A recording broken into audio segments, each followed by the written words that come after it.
What's good, y'all? Welcome back to Big Bro and Low Sis Reacts. I'm Tamaj, and today I'm here with Game of Thrones History and Lore Season 2.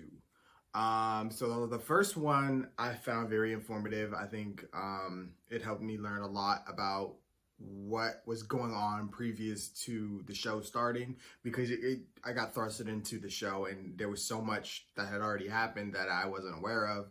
I had to get a feel for this world, this realm. I feel like now, after completing season 2, I do understand the realm a bit more, the characters, the decisions, the different parts of the world. I'm still getting accustomed to the magic aspect. The White Walkers just popped up at the end. So I don't know how much of this lore is going to go into. I'll probably explore, the Greyjoys, what happened in Harrenhal. Who else did we meet this season? The place where Dany was and how whatever happened with that. Probably go in a bit more of Stannis's and Renly's history, even though we kind of know a bit about them, but there might be a piece of the story we're missing. I don't know who else they can go into, but we're gonna see. It's an hour long, so I'm gonna jump into it. Feel like I understand this world a lot more, so I should be good to understand what's going on. I'm enjoying this. This just increases my knowledge, and I like these personally. But yeah, we're gonna get into it. Phone early reactions are available on Patreon. When Aegon and his dragons burned Harren the Black and all his sons at Harrenhal, the days when men feared the sight of our longships were over. Aegon would not permit marauders and raiders in his 7 kingdoms. With Harren died our empire, and the old day that forged it. But what is dead may never die. 6 years after Robert Baratheon won his crown, my father, Balon Greyjoy, sought to restore our ancient rights. He declared the Iron Islands independent, and himself its king, and sent the Iron Fleet in a daring raid on Lannisport, where they burned the Lannister ships at anchor, making us unchallenged in the Sunset Sea. This was the seed of our undoing. My eldest brother Roderick led a frontal assault on Seaguard, a town built to protect the mainland from us. After ferocious fighting beneath the city walls, he was slain by Lord Jason Mallister and his men defeated. By this time, Stannis Baratheon had brought Robert's fleet around Westeros and somehow managed to trap the Iron Fleet at Fair Isle, smashing it. Robert's victory was now all but assured, yet we made him bleed for each island. Stannis Baratheon captured Great Wick, the largest of the Iron Islands, and Sir Barristan Selmy himself subdued Old Wick. Robert and Lord Eddard Stark led the main assault against the island of Pike. They razed the town of Lordsport to the ground before Robert turned his full fury on our family's stronghold. When they breached the walls, the first through was Thoros of Myr with his ridiculous flaming sword, followed by every minor lord of Westeros hungry for glory. My other brother Maron was killed when the siege engines brought down a tower on his head. I was now my father's only living son, and heir to the Iron Islands. Wow. When my father saw his cause was lost, he wisely conceded defeat to Robert, who otherwise would have pulled down our castle stone by stone with us in it. As my father said to me then, no man has ever died from bending his knee. He who kneels may rise again, blade in hand. He who That's an interesting way to look at it. Stiff legs and all. As it stands, Robert allowed my father to keep his lands and title as Lord of the Iron Islands, King of Salt and Rock, Son of the Sea Wind, Lord Reaper of Pike, for a price. His last son and heir shipped off to Winterfell as an honoured guest. I would eat at the Stark's table and play with the Stark children. And if my father rebelled again, Lord Eddard Stark would take his sword and cut off my head. It would be his duty. I miss Ned. Harrenhal. On the shores of the God's Eye, due north of the Isle of Faces, rises a monument to arrogance and cruelty. Harrenhal. For a people who prided themselves on their ships, the Iron Men of old seized any chance to leave them, and carved out a vast kingdom from the peaceful river lords. The empire reached its zenith under King Harren Hora, called the Black by those he terrorized, and by his own men, though they meant it proudly. King Heron enslaved the Riverlands to raise the mightiest fortress Westeros had ever seen. A castle that could garrison 1,000,000 men, with walls so vast that winters would come and go, and besieging armies grow old and grey before the castle fell. 5 towers he ordered, reaching into the heavens like grasping fingers. A monstrosity which he forced our people to build for their own subjugation. But the very day the slaves laid the last stone, Aegon Targaryen and his sisters arrived in the south. When they arrived with their small army, And they're Heron dragons. laughed and shut the gates. Harrenhal would have its first test, and an easy one at that. It failed. Harrenhal could have withstood an assault from all the armies in Westeros combined. But Not the Heron fucking learned that the dragons from the tallest sky. and thickest walls meant little to dragons, for dragons fly. With Heron and his sons dead, Harrenhal quickly surrendered to Aegon. House Tully then raised the River Lords in rebellion against the Iron Islands, and with Aegon we flushed the Iron Men to the sea. We should have torn down the castle stone by stone then, but Harrenhal seemed such a magnificent prize that Aegon gave it to one of his commanders, whose line then withered to extinction, as would every family to hold it thereafter. Oh, wow. And Littlefinger just got When that many place. speak of Harrenhal, their voices I might mean his drop to downfall. whispers about Mad Lady Lothson, who was said to send a giant bat to collect children for her crock pots, and to bathe in blood and serve feasts of human flesh. About the ghosts of Black Heron and his sons who still walk the castle at night, all aflame. I ain't seen none of The that. servants who went to bed in full health and were found in the morning, burnt to ash. Mere stories to frighten wayward children and excite young girls, you may say. You would not be entirely wrong. Harrenhal is a prize. A nigh impregnable castle with enough land and enough income to make a man, at a stroke, one of the greatest lords in Westeros. But you would not be entirely right either. Say by a king's grace, Harrenhal became yours. Now you must garrison it. You must repair it and maintain it. Even stretched to the ends of your means, you cannot fill and manage the whole castle. So you retreat your household to 4 of the 5 towers, then 3, then 2, then only the bottom thirds of those. You close the whole of 100 hearths and take your meals in your rooms. Even then you can't shake the feeling of desolation, that Harrenhal and its vastness is devouring you. In later years, as you Littlefinger bury a got his hands full, grandson man. or a great-grandson, the last of your line, you will know it has.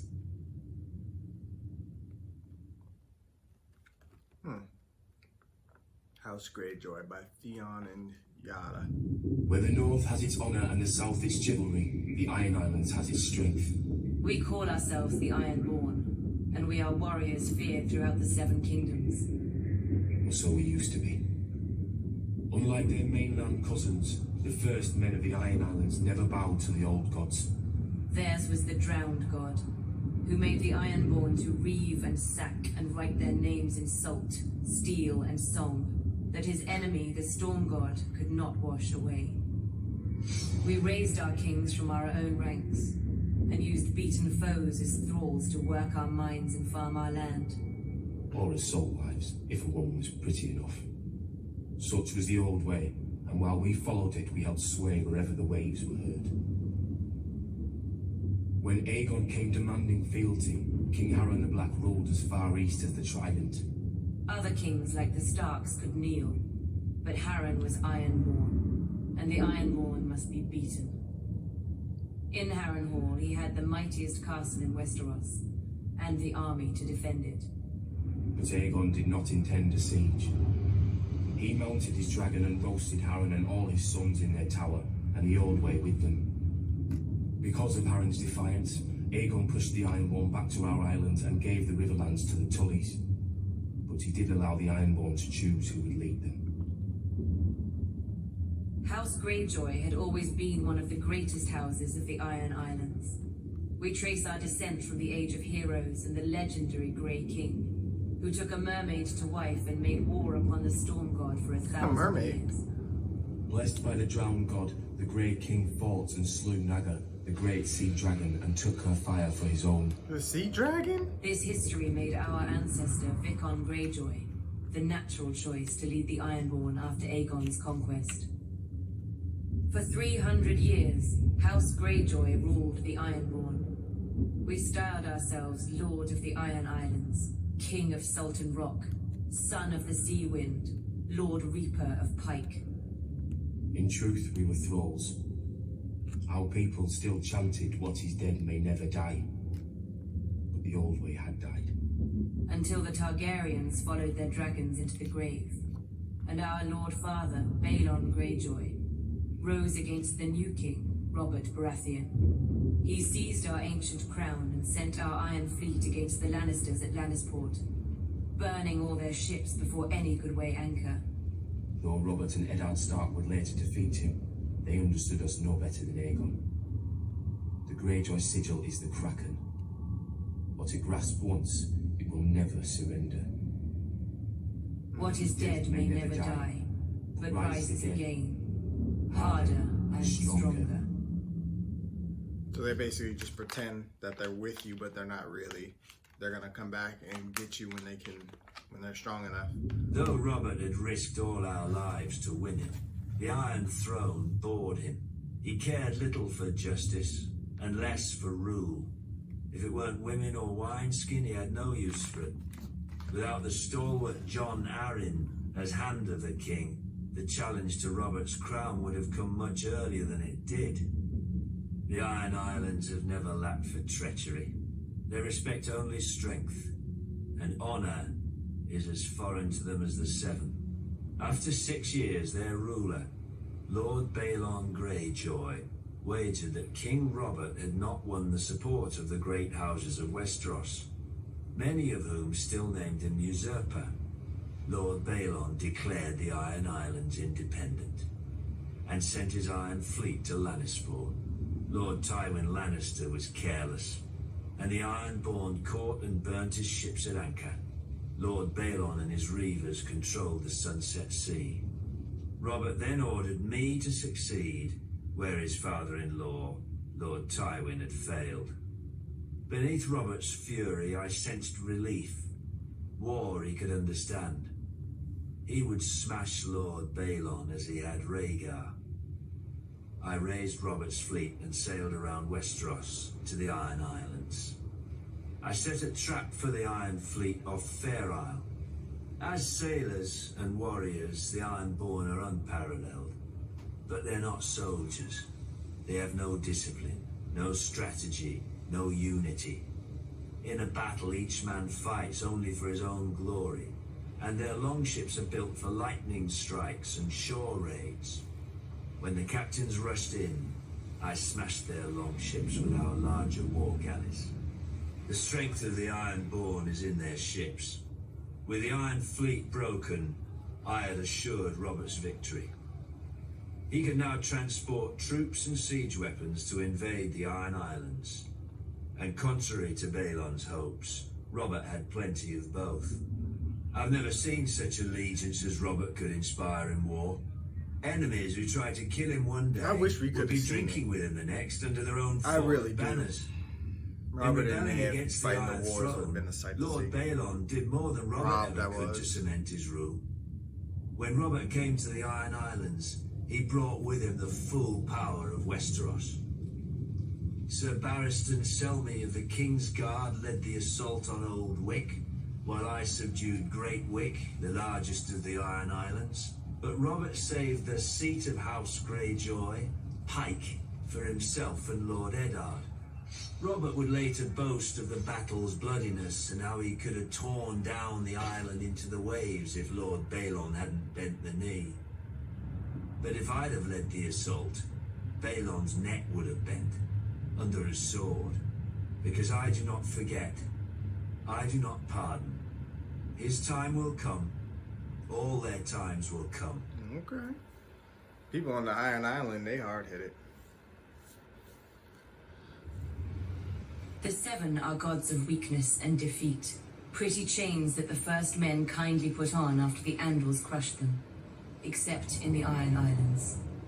Since the Dawn Age, the Ironborn have followed the drowned god, who plucked fire from the sea and made us to reave and sack and carve our names in blood and song. When the Andals landed on the Iron Islands, they found a god who was father, warrior, and stranger, who took mother, maiden, and crone when he would, and held the smith in thrall. His priests are the drowned men, who are clothed and armed by the sea itself. They consecrate us to the drowned god through our most sacred rite, the drowning, and ask the god to raise us from the sea as Y'all he drowning, was, folks? harder and As stronger. sacrifices? The Ironborn do not fear the bloodiest battles or the roughest waves. No, they don't. For the They drowned hard-headed. god taught us long ago that what is dead may never die. When an Ironborn falls, we say the drowned god needed a strong oarsman and took him below to feast in the god's watery halls, attended by mermaids. But even in death, an Ironborn is a warrior.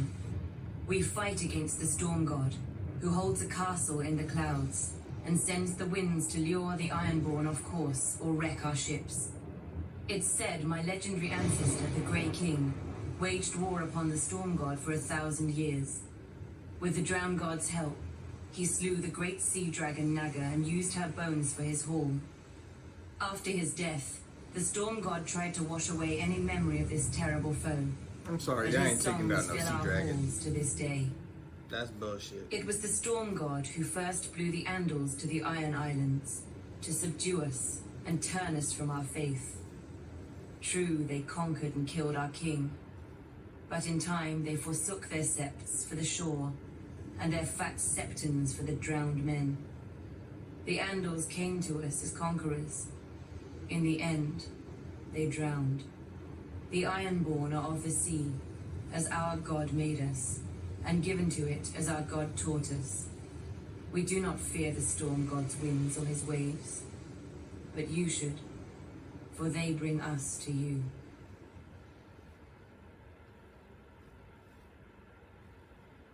Rob Stark. Greyjoy Dark Rebellion. wings, dark words. I was only a boy when the Raven came to call my father, Lord Eddard Stark, to another war. Balon Greyjoy had raised the Iron Islands in revolt and burned the Lannister fleet at anchor. King Robert Baratheon again needed his old friend. He My mother always Catelyn was does. not happy to lose her lord husband to Robert again.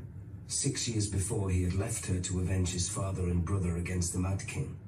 But now he had sons and daughters of his own, and, unspoken, another son who wasn't hers from the last time he went to war. My brother, Jon Snow. But she Yeah, I can knew see why that she wouldn't marrying like my that. father, she had married the North. We hold our honor and duty as dear as our old gods.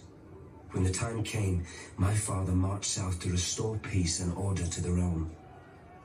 My father always told me the Iron Islands were a strange and dangerous place. Its people, the Ironborn, keep neither the old gods nor the Seven, and despise all honest toil.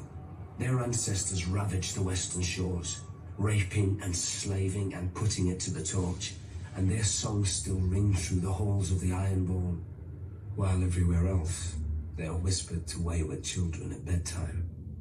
Perhaps Lord Balon thought Westeros had not healed from the war against the Mad King, and was as fragmented and suspicious as the ancient kingdoms his forebears had terrorized. Robert's navy corrected him at Fair Isle when they smashed the Proud Iron Fleet. Robert and my father corrected him at Pike, his own castle, when they pulled down his towers and breached his walls. My father never liked to speak of his battles, but from other men I learned what transpired. Thoros of Myr was first through the breach with his flaming sword. Not far behind him was Jorah Mormont of Bear Island, my father's bannerman who earned the knighthood he would later shame, and lords from every corner of the Seven Kingdoms. All day, through every passage in the castle, they fought side by side. My father with our ancestral sword Ice, and King Robert with his warhammer against a horde of axe-wielding Ironborn. In the end, Warhammer. Lord Balon bent the knee. King Robert generously allowed Lord Balon to retain his title and castle. The price of peace was custom. The only son of Balon's to survive his foolish rebellion would be taken as a hostage against future treasons. Which makes My sense. father even volunteered to foster the boy himself. I suspect, to make Theon Greyjoy a different man than his father, who would bring honor and duty to the Iron Islands what I when he thought. returned as heir. What was gonna happen, but it didn't So happen. my mother's silent fear came true, and my father returned with another child.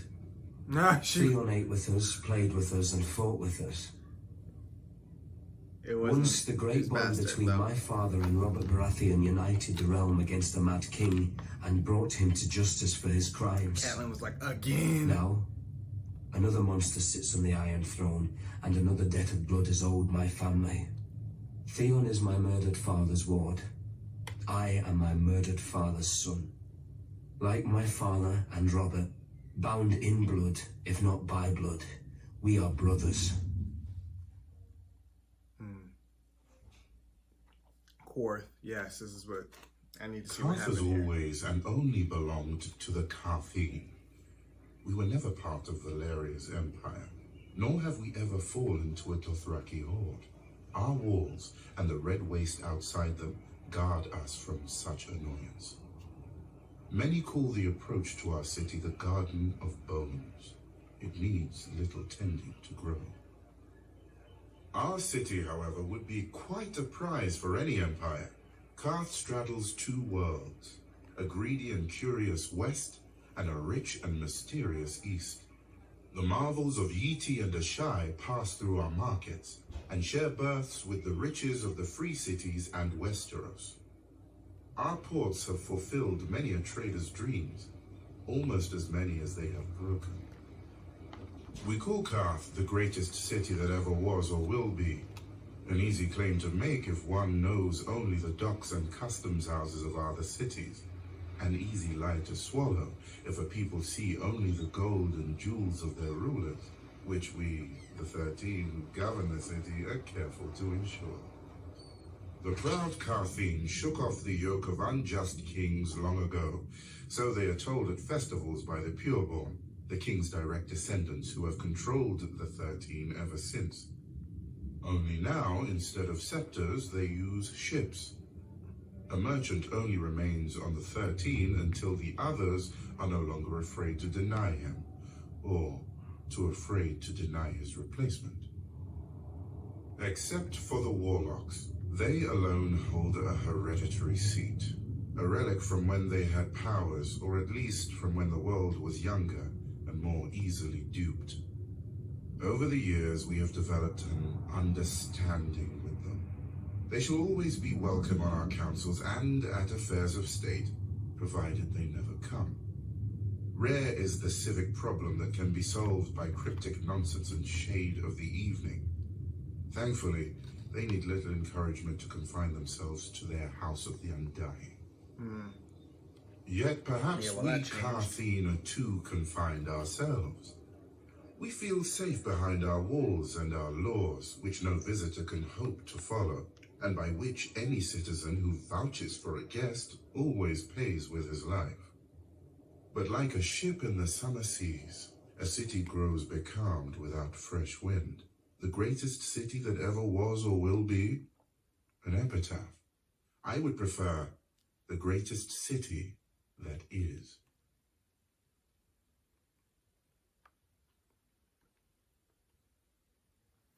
The East is plagued with mystics who claim many dread powers but prove only one.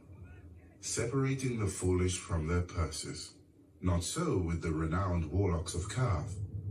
They demand a much dearer coin in return for their parlor tricks. Respect. Once, the warlocks truly were mighty, or so they would have us believe. I do not doubt they have many secrets. They are an old order, and one does not obtain a seat on the 13, the governing council of Karth, without making 12 of our most powerful citizens afraid to forbid it. Thankfully for Karth, the warlocks exert little influence in our politics. They rarely leave the confines of the House of the Undying, a pompous name, but I admit, a strange and dark tower. It is said that none who enter ever leave. Of course, since there are no visible Danny doors, changed that. I have to believe none ever enter either. We can only imagine what the warlocks do inside. I wager we do not have to imagine much. They read dusty scrolls detailing their lost glory. They sip shade of the evening, a foul concoction brewed from the nearby trees until their lips turn blue, the better to frighten children and the ignorant. Stewing in their fantasies like an old soldier who drinks alone so no one may challenge their prowess. Whatever the warlocks may wish, their magic, like all magic, is dead in the world, if it ever existed. Though, one does hear strange whispers of late. Glass candles that have been cold for 100 years, now burning. Ghost grass, found far from the lands of the shadow. A Khalasar led by a woman with 3 heads. Trader's nonsense, most likely. But should the warlock's vaunted magic ever return, that would be a dangerous day for Garth. I shall need to keep my eyes on him. You didn't do a very good job. But Danny handled that. At its height, the Valyrian freehold ruled over half the known world. Not bad for former shepherds, but the doom fell on them and sank their capital into the sea. Now Volantis is the ember of old Valyria, ensuring its flame does not go out from this world, as any Volantine will tell you. Pentoshi say the same about Pentos, Lycines about Lys, and so on. But after enough time in the 9 free cities, it's hard to see them as anything but ashes of glory. Volantis is the oldest, the first colony of Valyria. After the Doom, the Volantines tried to rebuild the empire under their rule. They failed, not least because the last Valyrian with dragons, Aegon Targaryen, entered the war against them. Now they are content to dominate only their lower classes, or so they say. Braavos is the strangest, a city erected not by the freehold, but against it. A labyrinth of illusion and deceit to hide the refugees from Valyria's slave lords. After the Doom, the city emerged from the shadows to become one of the greatest banking centers in the world. A man can get anything in Braavos, for a price. Especially death. Your own if you offend one of the swaggering swordsmen that pollute the city. Or, if you're very rich, or very desperate, anyone else's. Lys is the easiest of the free cities, full of pleasure houses catering to every taste, no matter how peculiar. Many men lose themselves in Lys and are never found, at least alive. When a man runs out of coin, the Lycians may grant him their other speciality on the house: poison. Pentos is the most ruthless. The Magisters make a great show of choosing the Prince of Pentos from the great families and granting him the powers of trade, justice, and war, as long as he checks with them first. On the new year, to bring good fortune to Pentos, this prince must deflower the Maid of the Field and the Maid of the Seas. I confess I don't know how each is chosen, or what becomes of them after serving their purpose. But if a crop should fail or a war be lost, the Magisters will slit the prince's throat and choose another. The other free cities are known for what they make. Mia has its lenses and finery, Norvos its axes, Quohor its smiths who can reforge Valyrian steel, Tyrosh its colors. I'm sure Lorath had something to the world, but I can't think of it. Frankly, the 9 of them are more alike than they would care to admit. They hire the same soldiers to fight the same wars for the same rulers, the rich, be they called Magisters, Archons, or what have you. When a Dothraki Khalasar approaches, they gift the same tribute to avoid the same sacking. For thousands of years, the disgraced of Westeros have drained east to pool in the free cities, where a man of honor counts for less than nothing, unless it raises his price. Better men than I have learned that what a man sells for gold, he can never buy back. He must earn it by fire and blood.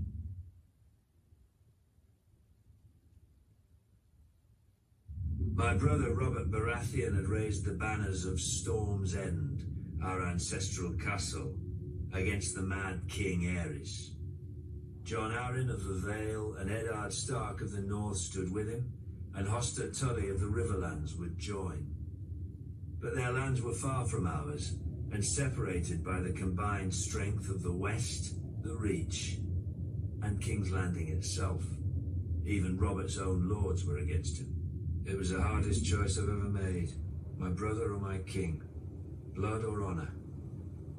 Aerys ruled by right of all the laws in Westeros. Everyone knew the price of defiance, but there are deeper, older laws. The younger brother bows before the elder. I followed Robert. Early in the war, Mace Tyrell's indecisive victory at Ashford cut Robert off from Storm's End. Instead of pursuing Robert and risking his record, Mace Tyrell turned east and laid siege to our home. His vast army and navy encircled us and prevented any resupply by land or sea. If a wagon tried to reach us, it was burned. If a ship tried to land, it was sunk. We were locked in Storm's End to starve, but Robert commanded me to hold the castle no matter the cost. He could ill afford to lose his ancient seat, which had never fallen. While Robert smashed Rhaegar on the Trident, my men ate the dogs, because their horses had already been devoured. While the Lannisters sacked King's Landing, we ate the rats. If the smuggler Davos had not slipped through the Tyrell blockade with his onions, we'd have eaten our own dead. Wow. But I held the castle until Lord Eddard remembered us and marched to lift the siege. The Tyrells didn't even put up a fight. And Robert threw a feast to celebrate Lord Eddard's victory. I was sent to the Royal Island stronghold of Dragonstone to deal with Viserys and Daenerys, the last surviving Targaryen children. Before I arrived, however, they escaped across the narrow sea. Robert was furious. He stripped me of Storm's End and gave it to that prancing fool Renly, my younger brother. Wow. I could keep Dragonstone. Now Robert is dead, and a bastard pretender soils my throne while the he realm did stand fills kind of with dirty. schemers and traitors. He did. But the rightful king is coming for them all, and I will not stop until I have scoured this land clean of abomination. The Baratheons say, ours is the fury. I will show them. Fury burns. Damn. Yeah, Robert, you did your brother wrong. He ain't do nothing but try to help you, and he got to eat shit because of it. Family. I can't be mad at Stannis. I just Honor. can't. His story is Every horrible. Tully child learns our words. But I was a woman before I understood them. Years before, my father had taken to foster the son of a wartime friend, a minor lord on the Fingers. The boy had arrived at our castle as Peter Baelish. Due to his home and size, my brother soon named him Littlefinger. When I came of age, Brandon Stark of Winterfell sought and won my hand. To my father, Brandon was heir to the north and a suitable match for a daughter of House Tully. To me, Brandon was wild and terrifying, never far from laughter or trouble. I loved him with all the fire of a first passion, much I came to realize as Peter loved me. When Peter heard of my engagement, he challenged Brandon to a duel. Peter No, he didn't. survived only because I begged Brandon not to kill him. I was going to say, I know I Peter still can't fight. thought of Peter as family. Now, I wish I had let him die. Only days before my wedding, when I thought to be happy forever, Prince Rhaegar Targaryen abducted Brandon's sister, Lyanna. Hot-blooded as always, Brandon immediately rode for King's Landing to demand justice, which the Mad King Aerys Targaryen gave him, in his own twisted fashion. The day the Raven arrived with the news of my Brandon's death, I locked myself in a room and refused to eat for days, until my father reminded me of my duty. I was to marry Eddard, Brandon's younger brother, a man whom I had never met, though of whom none spoke ill, or spoke anything at all. Our union would cement an alliance of the North, Vale, Stormlands, and Riverlands in rebellion against the Mad King. I was a Tully. I did my duty. We were married quickly, and were spared only one night before he had to return to the field. I spent the war by the windows waiting for a raven to hear if my son would grow up fatherless or at all. We knew the price of defeat. I scoured the kitchens and washing rooms for any and all gossip. Robert had won and crushed the Mad King. Robert had lost, but Jaime Lannister was now king. Robert had almost won, but the Mad King had become a dragon and burned King's Landing to ash. At The Mad night, King became a dragon. I told myself the war would end soon and bring peace.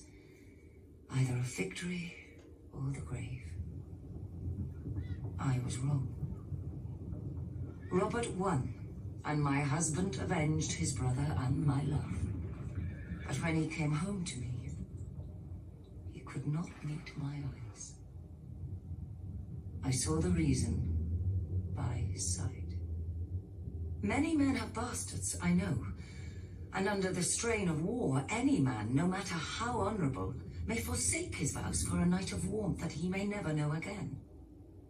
But Ned Stark was not built like other men. His northern honor would not let him sequester his shame in some distant holdfast. He brought this boy, this Jon Snow, home to raise with his true-born children. My children. Yet even these bitter memories are sweet now. They are all I have left of my Ned. Our family is broken and scattered, and our son must wage a war for the pieces. We need to go home. The Starks are of the north, and, like the snows of winter when they come south, they melt away. Yeah, their whole family is just split right now. Oh, that was sad. I want to know more about John and If you his leave the mom. Red Keep and aren't careful, you may Dad was find very yourself tight-lipped in about it. flea Said, "I'll bottom. tell you next time," but we're not gonna In get such a next time. cesspool did House Seaworth have its glorious start. I got out as soon as I could, finding work on a smuggler's ship. Soon, every port on the narrow sea had a bounty on me, which they would collect if I didn't pay a percentage to the right people or pick the right tides. You know how to tell a good smuggler? When you talk to one, there's a head that talks back. I was very good. Davos of Flea Bottom had run with orphans and beggars, but Davos the smuggler was received by merchants and lords when nobody would catch them. Oddly, the only honest work came from pirates, like the notorious, bloodthirsty Salador Sam. An old friend. All he ever wanted was someone to buy his cargo quickly before the tide left, and sell it without telling where I got it. In time, I saved enough to buy a small plot of land and found a woman who was kind enough to overlook my trade. She gave me a son, Mathos. And we dreamt of the traders' circle around the Jade Sea, just one trip and I could settle us and our family for life. Then some storm lord revolted against the Iron Throne. Wars are not as good for smugglers as you'd think. Every harbour fills with guards and inspectors, and the seas filled with blockades and pirates paid by each side to prey on the other. Though I had no love for the Mad King, I'd grown up around the power of King's Landing. I figured this Robert Baratheon would end the same as the other rebel lords, burnt to ash. But he didn't. The North, the Riverlands and the Vale joined him. And then the taverns people drank to Robert's health openly. Brave fools, I thought. But I had a family who'd be left in the cold if I lost my head. When Mace Tyrell marched on Robert's home of Storm's End, I spied the end of the rebellion. The castle was garrisoned by Robert's younger brother Stannis and a small guard, and would not hold out for long. When it fell, Robert would be homeless, and his support would bleed away. This I knew from experience. Months later, Stannis was still holding the castle. Nobody cared. But on voyages, I had seen what famine does, and I thought of all those men in Storm's End who would die unmourned and forgotten. No better than flea-bottom orphans. I told my wife and myself that I'd get a high price for the onions and salt beef. In truth, I knew I'd be captured by the Tyrell galleys or drowned, but I was too stubborn. Later that night, in the dark, in a tiny boat with a black sail, I cursed myself and the moonlight as I waited for the tide to turn. When it did, the wind beat the sail so hard I ripped it down, fearing the Tyrell ships would hear. Luckily, they'd grown lax. With muffled oars alone, I steered my cargo through the treacherous currents and snarls of rock that give Shipbreaker Bay its name. The waves finally carried me, soaked and near blind from sea water, through the mouth of the cavern beneath the castle. Then, Stannis Baratheon arrived. The siege had left him gaunt, but not weak, never weak. He greeted me and accepted my onions with cool courtesy, betraying no emotion, even as all wept. So that's how they know each other. That was nice of him. And each of his men before he ate himself, a portion no larger than any other. When he finally thanked me, I could see his mind had already returned to the castle's defense. His duty. After Ares fell and Lord really Stark lifted person, the I don't siege, think. Stannis summoned me. For my salvation at This Storm's got done End, bad I hand. was to be granted a knighthood, a keep of my own, and my son taken into Stannis' personal service. Davos of Flea Bottom had become Sir Davos of House Seaworth, and his son would serve the king's own brother. But for my previous crimes as a smuggler, I was to have the fingertips of one hand taken off above the highest joint. Stannis held that I had flouted the laws of the land for years, and a good act does not wash out the bad. In one fell swoop, or 5, Stannis gave my son a future and my family a name that I could never have imagined, nor earned on my own. I still keep the finger bones in a bag around my neck, to remind me what I was and what I owed to Stannis. For during my many years as a smuggler, I visited many ports, taverns and back alleys, and saw many things in this world, but never justice.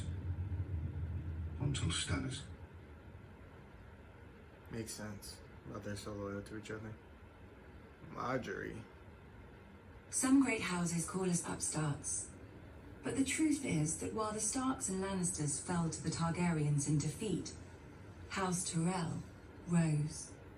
For thousands of years, our family served as loyal stewards to the kings of the Reach, until the last of their line unwisely burned to death, resisting the Targaryen invaders.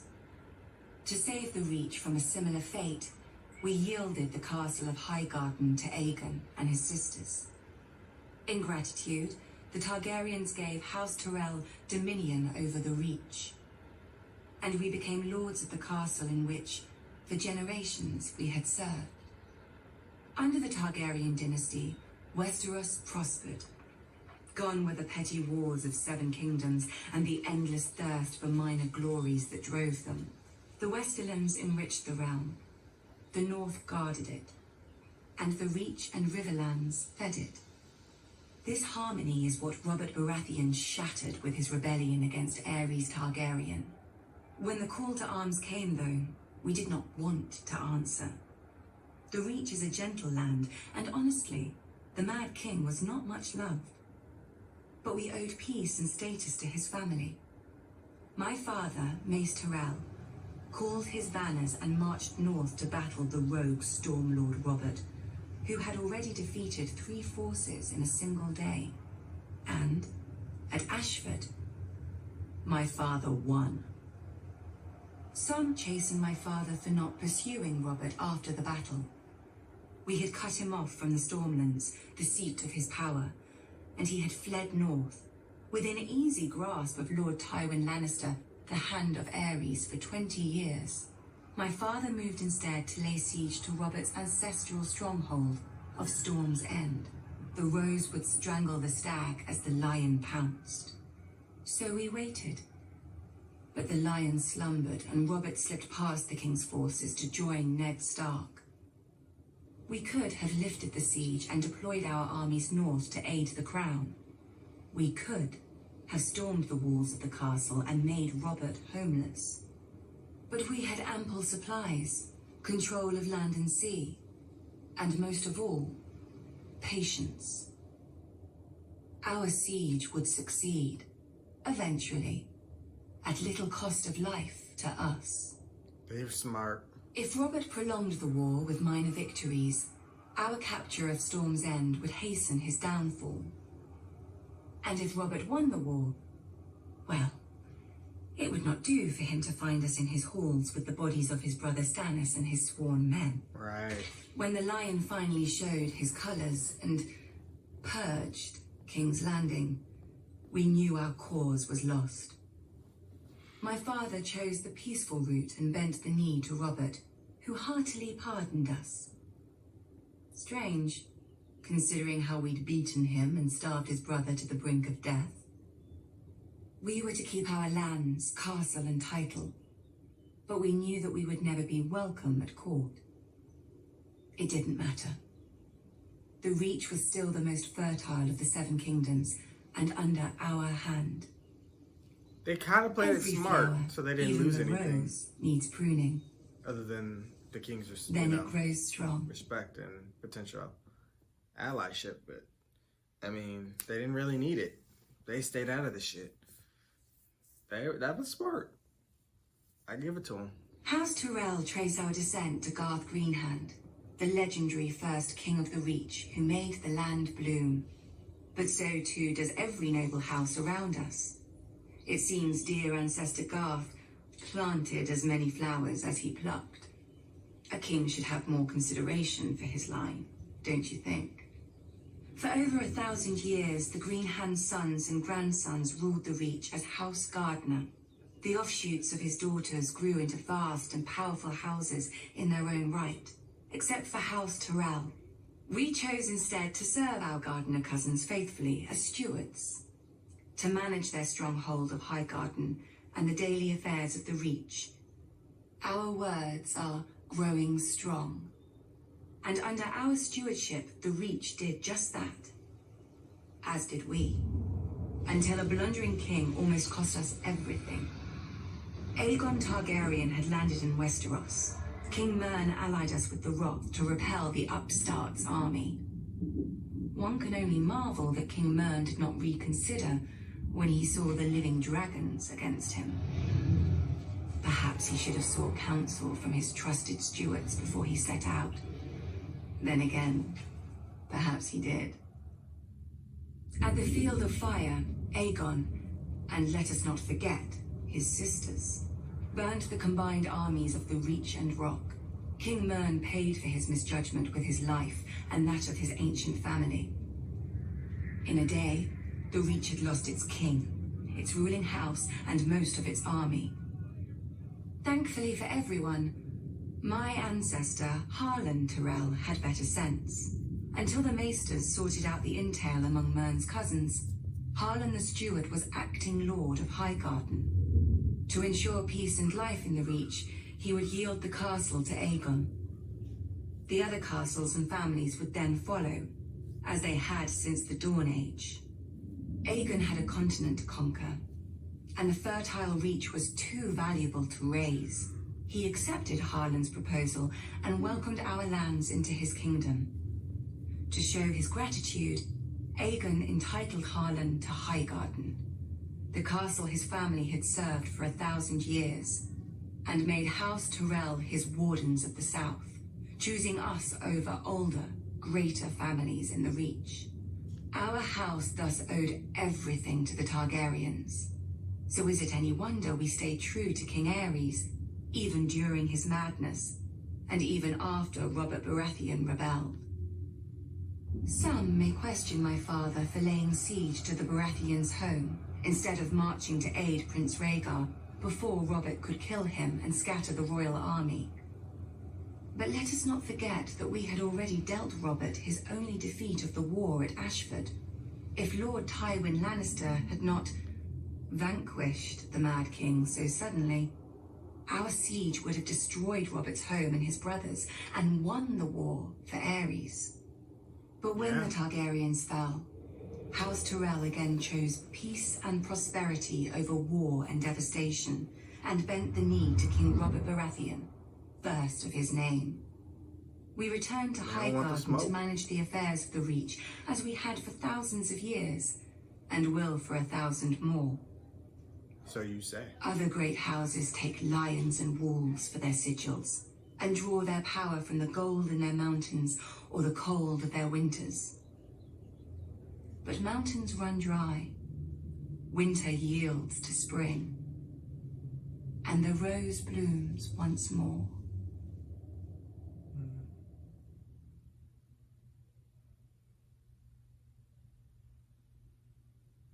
Nobody knows why the Targaryens first came to the island of Dragonstone. Old Valyria was then at the height of its power and the center of a civilized world, which ended at the Narrow Sea.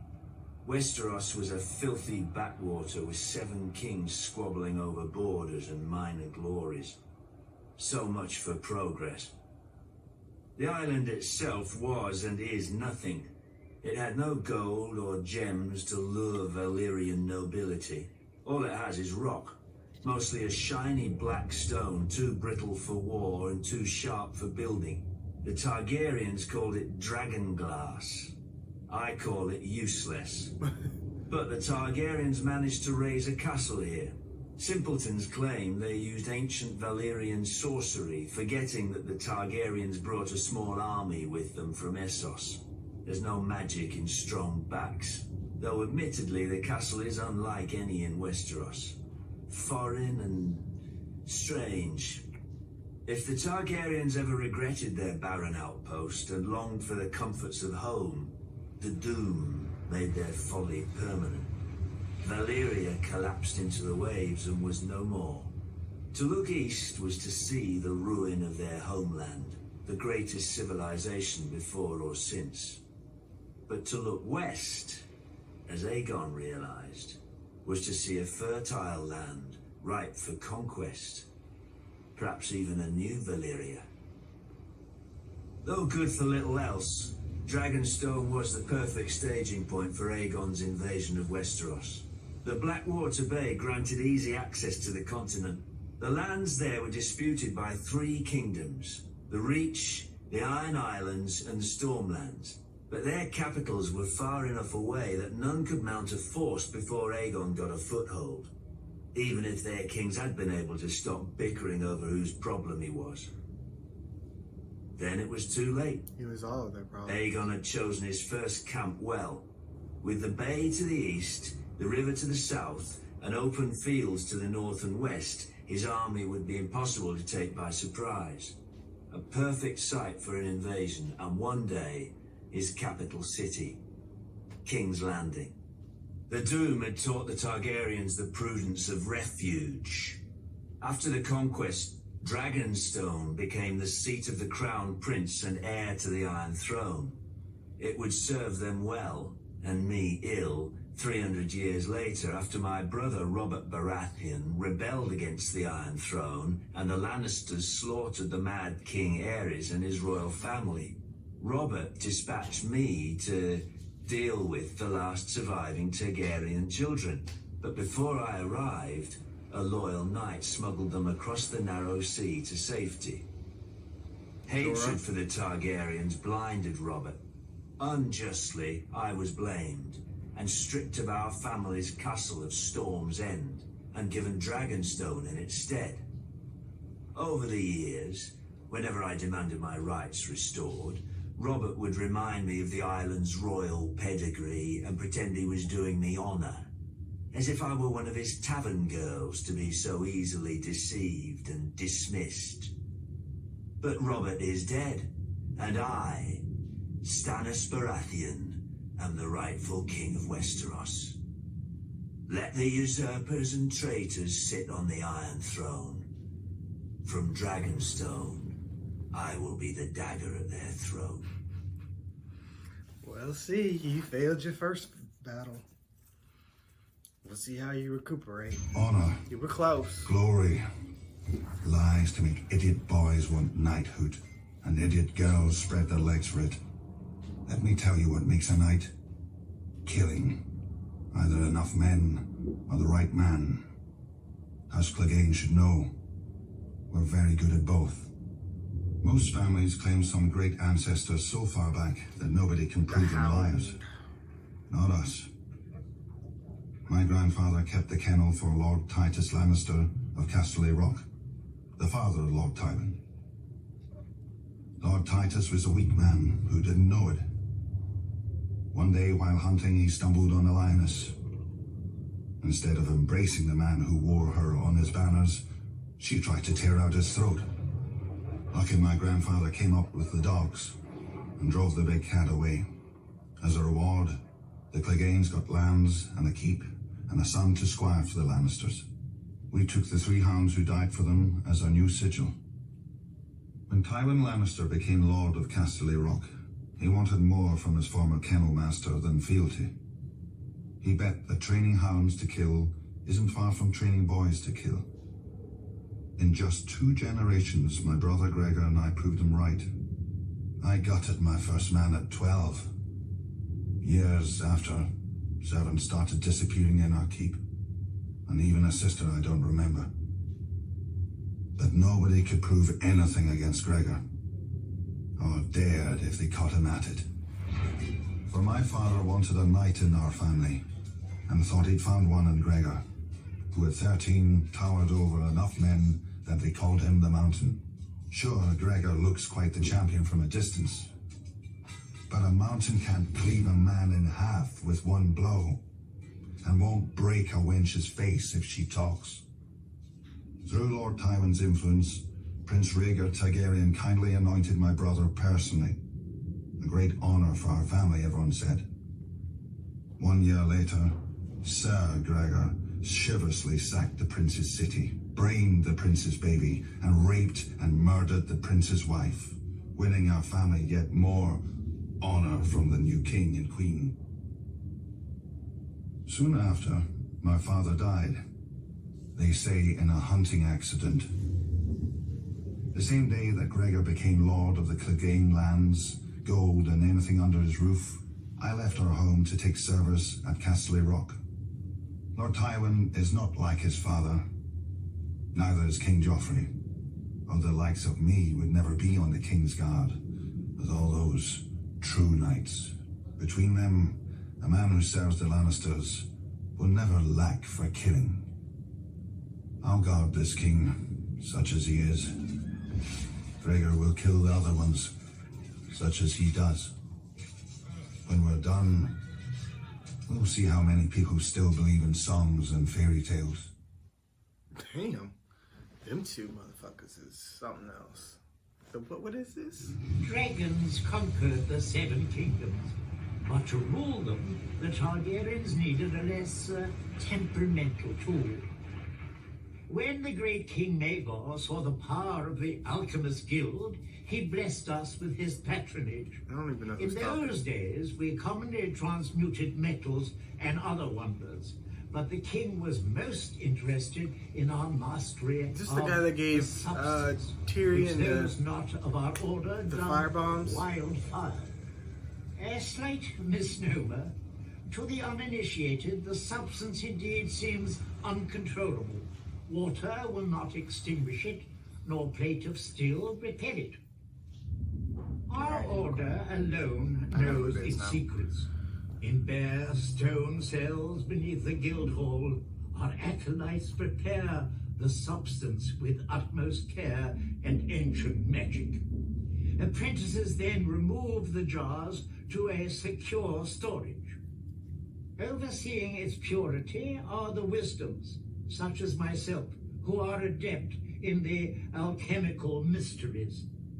Should an acolyte prove unworthy and allow the substance to ignite, the ceilings are spelled to collapse and fill the room with sand. For once lit, only smothering or starvation will quench the fire.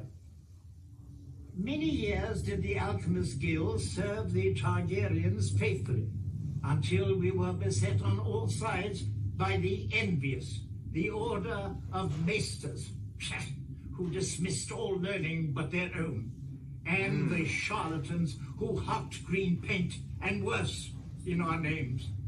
After the unfortunate Prince Aerion Targaryen, drunk with wine, boasted that a draught of the substance would transmute him into a dragon, we lost our royal favor. Then came the wise King Aerys, second of his name. I was merely an acolyte when he restored our guild to its former glory. As had his great forefathers, he appreciated our secret arts, even naming Wisdom Rossart as Hand of the King.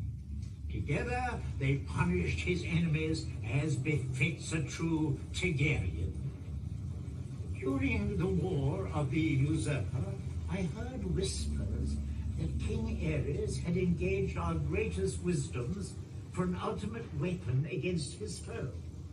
But sadly, King's Landing must have fallen before it could be used, and many of our wisdoms disappeared in the sack of the city, victims of ignorance and envy, as ever, I'd wager.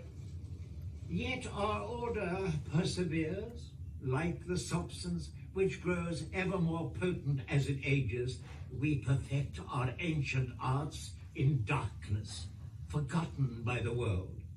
We are masters of the fire, but we live only to serve. All we need is the right spark. Okay. The free folk, Ygritte.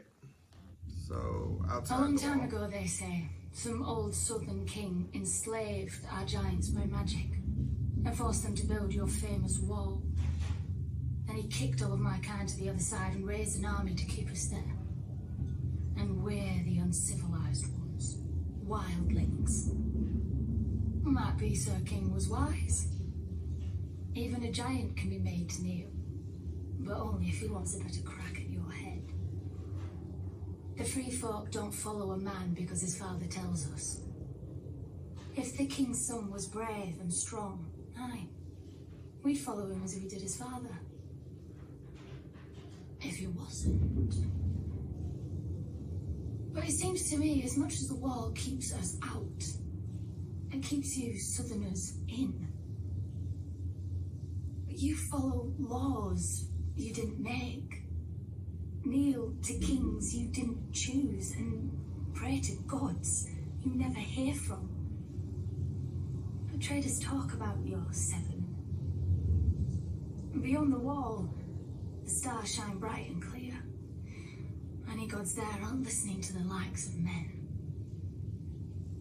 Our gods are of the forest, in the trees that shelter us and the rivers that feed us. They gave the land for all of us to share. We fish, farm, and hunt where we will, when we need. If a man wants a woman, he has to prove he'll give her strong and cunning sons. Now, it's easy. When she tries to slit his throat, he don't let her. With the free folk, you get what you can take, and you keep what you can hold. No more. I wonder, even if my kind didn't hop over your wall, would he still set your night's watch to guard it? You southerners are rich. You always have more steel, gold, and daughters. I think you're afraid. If you've always knelt, and you don't know what freedom is, and if you've not been beyond the wall, you don't know what fear is. You will. What? I mean, I did see a horse that was dead, which shook me. Y'all didn't get to see that. 'Cause I got Swords in the tagged, but darkness. yeah. Aye. The Black Brothers of the Night's Watch are that, at least. As too many of the free folk know. You southerners are strange. A man murders, and you train him to kill better. A man thieves or rapes, and you send him where it's dark and private. Well, at least you make him promise to be good. Well, then you make him regret even that. From the time he's woken to the time he's allowed to sleep, he walks the frozen wall, carries frozen stones, or boils frozen food. When he lies down at night, he can't have nobody to warm his frozen bed. Well, not unless the crows like to nest together. Do you think he remembers the stories they told him then? About when the White Walkers woke in the land of always winter, and how the wall and the Night's Watch were raised to stop them the next time. Never mind trapping us on the other side. We free folk have our stories too. About how one of your king crows found something cold in the woods with bright blue eyes. The girl How we he saw. brought her home through your wall and declared himself Night's King. For 13 years, he and his queen ruled over his brothers, making sacrifices as black as their cloaks. Lucky for you southerners, the free folk rallied to a king beyond the wall, as we will when need be, and marched on the ancient castle he'd taken for his own, the Night Fort. With the help of the Starks, we killed the demon and cleansed your precious watch. And then they thanked us and kicked us back across the wall, as you always have. Gandalf, Graham Redbeard, the Horned Lord, each chosen as a king beyond the wall, each promising victory. And all fall into the Night's Watch and the Starks. But this time is different. Our new king knows your tricks. You called him a brother crow once, but you never forgot his wings. We know how you think. We know where you're weak. Watch for us from your wall if you like. With the cold, you won't even feel the blade slip into your back. Okay. Well, that was that. Sorry I didn't get to talk much, but you know, if you're listening, you start talking, you miss dialogue and you miss story. But I pretty much got it. I think some parts were a little confusing, but I think I got the general gist. Pretty much touched on all the new characters, all the new places, and everything we've seen in season 2. Gave me a little back history on those. Stannis, like I said when I was reacting to season 2, I have no reason to be mad at that character. He got done dirty, and I like Robert, but Robert did his brother dirty. I mean, several times over. I mean, even now, Stannis has the right to go fight for, by their rules. He has the right to go fight for his throne because it should be his. Joffrey is not, he's a bastard, so, I mean, and it's just like people kind of keep overlooking that, but it's not fair by their rules. I would be mad too, and I would have launched a war because, like, he didn't want to be in Dragonstone. Like, he was promised another place, and then he had to suffer to try to help his brother that he really didn't want to do, but he did it because that's what a good brother does. And he suffered all this time and didn't even get rewarded. He got sent to go capture the 2 girls, and then he was punished because they got away. But they got away, but like before he even got there. So why did he get punished for that? Robert did him dirty. Stannis. And he's doing some weird stuff now with what's her name? Alexandru or some crap. I don't know about that, but overall, I have no reason to be mad at him. I don't really like the character. Like, he's not my favorite, but I don't dislike him. Just like, he just got done dirty. He got dealt a bad hand. I can't be mad at him for that. The Lannisters are way worse, so I'm waiting for them to die. I'm trying to see who's gonna take them out. But I did enjoy. I did enjoy the stories, like with Catelyn and how she met Peter Baelish, Littlefinger, and how he actually fought and tried to win her heart. Lost. She spared him, which she says she now regrets. Yeah, because he fucked us over in the end.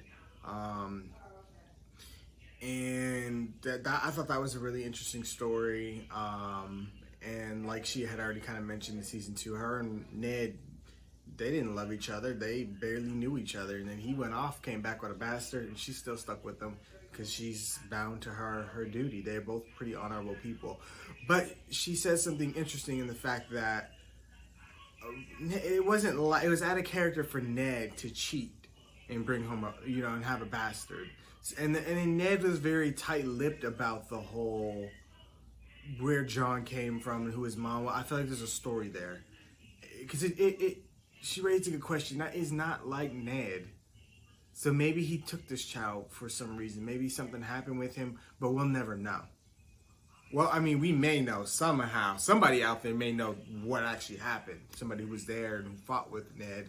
But I don't know who that would be and what would make them come forth with this information now. But I feel like there's a little something there. It was cool at the end they threw in Ygritte or whatever, the wildling girl, and they started teasing a bit more of the White Walkers and their history. The White Walkers people got done dirty too. They basically were shoved out and forced to live out there. I mean, they do what they got to do to live out there. But I think more of their story will come. I can't feel bad for everybody.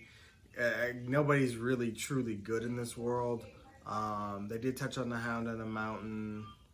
Them two characters just are lost. They just crave killing, I guess. But even with the Hound, he kind of had enough at the end. He's like, I'm not trying to die for you. Fuck this king. And he did. So I don't know what was going to come from that. Moving forward, who knows? I think the big threat in season 3 will be the White Walkers. I think there's so many different kings and so many different civil wars happening that I think everybody's gonna, when the White Walkers invade, I think they're gonna spread out, and I think they're gonna fuck them up. Because I mean, when they kill one of them, they turn into them. So their armies are gonna grow as they kill. And they don't really die easy. You have to burn them. And people may not know that because they're not really teaching them about the White Walkers, because most of them don't even believe they're still around. Everybody thinks magic's dead and White Walkers are of the past and this and that. No, that stuff's not dead. That stuff's here. It's around. And yeah, very few people wield these abilities, but there are people out there and they're biding their power. Binding their time and building their power. We've seen a couple of them, like the witch who killed, what's his name? Dany's husband. The dude of the Undying, he waited for his moment, tricked Dany, and had she not, her dragons not came through, she would have got taken and it would have grew their power. Like, those people are trying to find ways to rise up. So it's just like the White Walkers been building their army, through time, and it's just like, I don't know. They're going to have their hands full. Winter is coming. I don't know how it's going to affect the trajectory of the war. Robb is his story's taken a while to, he's got to win these battles one by one and get over to the Lannisters. So I don't know when that fight's going to come. This White Walker thing may force them to work together. I don't like that, but it's a possibility. Because anything is possible with the show. I learned from season 1 that just because a story is going one way, it can quickly change trajectories and it's something completely different be happening. So I'm not going to be tied down to this big Lannister and Stark all-out battle. It may not happen, and I'm not going to, hype myself up into thinking. I mean, it's happening, but it may not have a conclusion. Like, it may not be a definitive conclusion like I'm thinking. It may be, hey, we gotta, combine our steel and fuck these White Walkers up, push them back, and then we'll be back at each other's throats later on. Or maybe that problem will take care of itself. Maybe Joffrey will get killed in the war. Maybe Cersei will get killed in the war. Maybe Stannis will strike while they're fighting. I don't know. Like, anything could happen. Literally anything could happen to change any of this. Like, I didn't expect Tywin to come in at the end of Blackwater. Like, that motherfucker just can't. Like, people are always injecting themselves into the story and changing the trajectory of it. Like the Alchemists. They came out of buttfuck nowhere and helped Tyrion create the fire. Like, there are so many elements to this story, and they interject at random ass times that change the course of the story. So I just can never keep up with what's gonna happen. Like, it's too hard to predict. It is very well written, and I'm enjoying it. It's fun. It is fun being wrong and having, you know, my expectations played with. But I don't know. I like to predict and stuff. So, but it's like I'm constantly wrong. I put a lot of faith in Greyjoy, and he ended up just betraying them. I still don't want to believe it. Like, he grew up with them. Like, they treated him with honor and respect, and he knew, like, any intellectual knew that you weren't going to be able to hold Winterfell. Not with the numbers you had. Like, it didn't make sense. That's why I thought there was a bigger plan there. But I think Theon's just kind of slow. So, but like, his story was sad too, because like he was saying in season 2, I didn't ask to be given away. You gave me away. You lost because y'all are hard-headed. You know, like, that was a punishment from you because, you know, you and your wars, because those folks over there just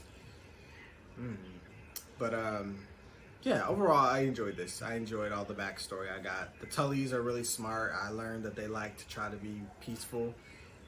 Now Marguerite has they weren't welcome before with the previous regime. That her people were not welcomed at King's Landing because of their history.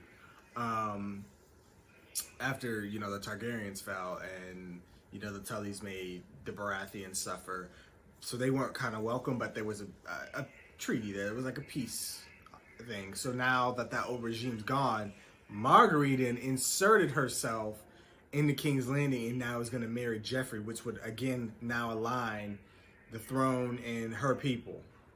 So she's trying to get back what her people lost with Robert, which is interesting. We're going to have to watch that character and see what she does. Trying to see what else I connected. I don't know what Dany's gonna do yet. Her dragons aren't strong enough, but when her dragons get big, she's gonna fuck Westeros up, because a lot of this stuff, like a lot of the power regimes were affected by the dragons. Like, nobody could really hold out against the dragons. Like, they came and forced, you know, all these different kingdoms and whatnot to bend to them because they couldn't beat the dragons.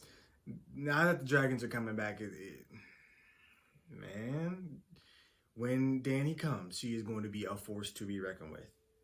And I like the character, so I don't really want to see her fight my other favorite character. So I don't know what's going to happen with that, but I think it's going to be some time before that happens. Like, that's probably like a season 5-6 storyline. Like, that's going to take some years. Like, it's taken all this time for the White Walkers to come, but they're finally going to be coming hopefully in season 3. Took 2 seasons for that. Dany's just now getting on her feet. She's learning the world. She was kind of young and sheltered and, you know, overshadowed by her brother, but that's all done. She's learning to lead. She's learning what it is like to lose, to struggle, and it's all making her stronger. So I'm just excited for season 3. So we'll be starting that next week, 2 episodes. Yeah, we're going to see what the future of this show holds. Thank you guys for watching, and of course I want to hear what you guys thought. Be sure to like, comment, share, and subscribe, and I'll see you guys for more Game of Thrones.